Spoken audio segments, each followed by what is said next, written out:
केंद्र में मंत्री बने, क्या कहिएगा, क्योंकि प्रधानमंत्री आप पे हमेशा भरोसा दिखाए हैं? नहीं, बिल्कुल, और मुझे खुशी इस बात की है कि उनके भरोसे पे मेरी पार्टी खरा उतरी। ये कोई सामान्य बात नहीं है कि आप एक सांसद वाली पार्टी को, मुझे नहीं लगता गठबंधन राजनीति के इतिहास में इससे पहले कभी ऐसा हुआ कि एक सांसद वाली पार्टी को 5 सीटें लड़ने के लिए दी गई हो। खुशी मुझे इस बात की है कि हमारे तमाम कार्यकर्ताओं की मेहनत से वो पांचों की पांचों सीट हम लोग जीते भी। प्रधानमंत्री की झोली में हम लोगों ने उस सीट को जीत कर दिया भी। कल जब हमारी प्रधानमंत्री जी से मुलाकात हुई तमाम सांसदों के साथ, उनकी बातों में भी इस बात की खुशी देखने को मिली।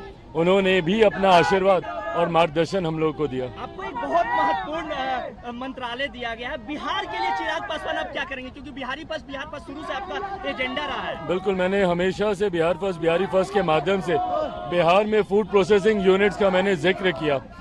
हाजीपुर का केला हो या मुजफ्फरपुर की लीची हो या यहाँ का आम हो या यहाँ का मखाना हो, मैंने हमेशा कहा है कि अगर यहाँ पे प्रोसेसिंग यूनिट्स लगेंगे तो यहाँ के किसानों को ज़्यादा आमदनी मिलेगी, राज्य का राजस्व बढ़ेगा, युवाओं के लिए रोजगार के अवसर खुलेंगे। ऐसे में अब जब मुझे खुद इस विभाग की जिम्मेदारी दी गई है तो ये बड़ी जिम्मेदारी है जिसको पूरी ईमानदारी से निभाते हुए बिहारी फर्स्ट की सोच को धरातल पर उतार पाऊंगा। बिहार में इन दिनों लॉ एंड ऑर्डर पूरी तरीके से गड़बड़ा गया है, अपराध चरमो सीमा पे है, नेता प्रतिपक्ष लगातार आपके सरकार पे हमलावर है। नहीं, और ये चिंता का विषय हम सब के लिए है। मेरी मुख्यमंत्री जी से भी इस विषय को लेकर मेरी बातचीत हुई है।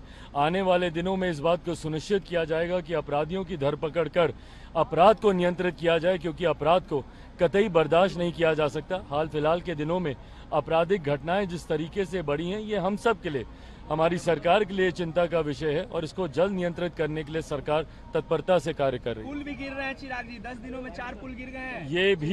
ये भी बहुत दुर्भाग्यपूर्ण है, और ऐसे में गुणवत्ता के साथ जिसने भी भ्रष्टाचार किया है, ना किसी दोषी को बख्शा जाएगा। मेरे प्रधानमंत्री भी इस बात को लेकर चिंतित है।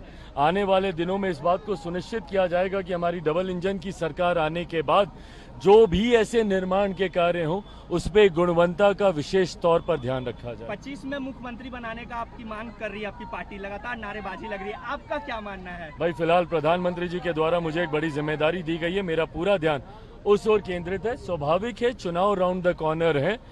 लोक जनशक्ति पार्टी रामविलास भी पूरी तरीके से आगामी बिहार विधानसभा चुनाव की तैयारियों में जुट गई है। आज का जो हम लोगों ने कार्यक्रम, जो बैठक भी रखा है, उसमें भी चुनाव को लेकर कई बिंदुओं पर चर्चा हम लोग करने जा रहे हैं। पार्टी ऑफिस कब तक आप ले रहे हैं? मुख्यमंत्री जी के अधिकार क्षेत्र में है ये। आने वाले दिनों में हम लोगों ने इच्छा जरूर रखी है, क्योंकि 5 सांसद हैं हम लोग के।